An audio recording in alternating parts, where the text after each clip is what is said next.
Today I'm going to show you what I don't like about the Kawasaki Vulcan S. I've been a long-term owner, 2-year owner of this bike, and let me just start off by telling you it's an exceptional bike.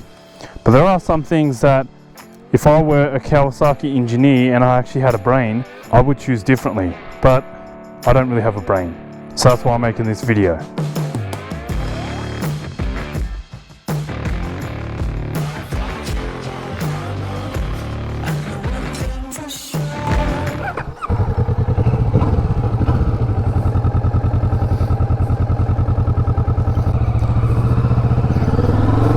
Good afternoon guys, so here we are.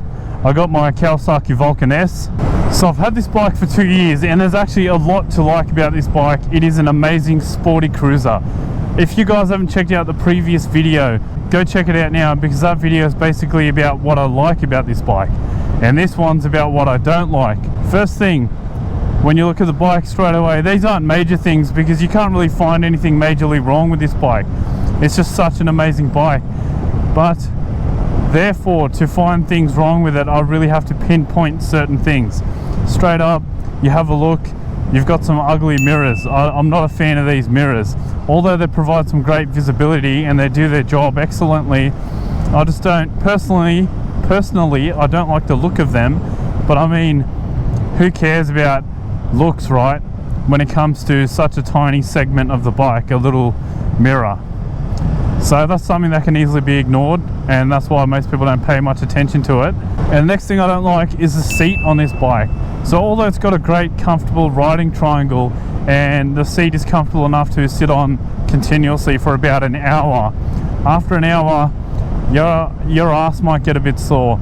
I only weigh about 80 kilograms, so I'm not a very heavy guy, but I'm sure there'd be people 100 kilos and well in excess of 100 kilograms riding this bike who, due to their weight, might experience a lack of padding in the seat, because even I experienced that. After about an hour of riding, I get a bit of soreness on my ass just from sitting on this for so long.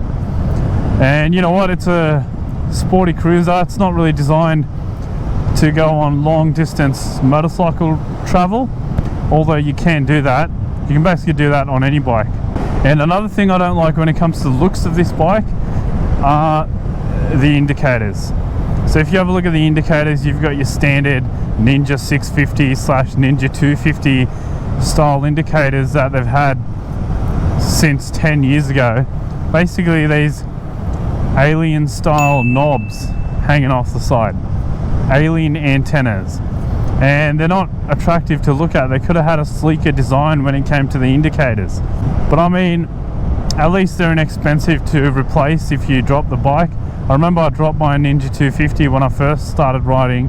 I was a learner rider doing a U-turn, and it had the same kind of indicators, and basically the indicator only costed $60 to replace because they're so inexpensive. They're just made out of a bit of plastic. So that's a great little thing about them, but then aesthetically they're not too pleasing. And another thing about the bike, the exhaust sound. Basically when you're idling and just stationary on the bike, you'll notice it's got an ugly sound effect. Although under acceleration though, so under acceleration this bike has a pretty good sound. Check it out. And I actually really like that sound. It's when you can hear the 54 horsepower kicking in with that parallel twin 650cc liquid cooled engine. So basically, if I had money to spend and I really wanted to improve this bike, I would get a new exhaust. I'd see what's on the market. There's obviously plenty on the market. I would get different mirrors. There's not really much to improve about this bike because it's just so freaking good in the first place. It's really flickable, which is what I really like. It's really flickable for a cruiser. You know, it's like its brother, the Ninja 650. Like, look at that. I just scraped the foot pegs on the ground just then. The bike has no issues with getting around these corners because it's got enough power.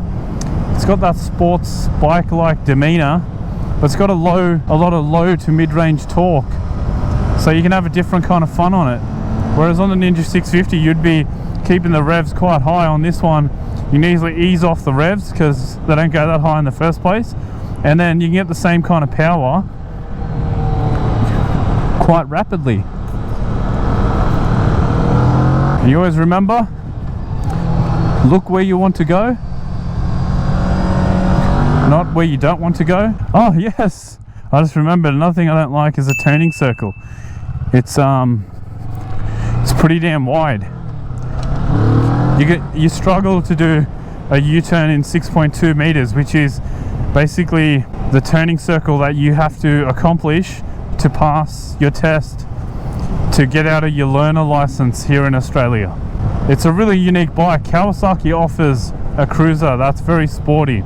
To date, there is not another company that offers any kind of cruiser that is light, nimble, produces decent horsepower, and is very sporty. So in summary, other than the subjective thing of appearances, mirrors, ugly mirrors in my opinion, ugly indicators, front and rear, and the wide turning circle, I don't think there's anything you could say that's negative about this bike. If you want to cruise a bike but you still want to be able to come down and hit the twisting roads and just have a lot of fun, then obviously this bike is for you. And it offers a lot.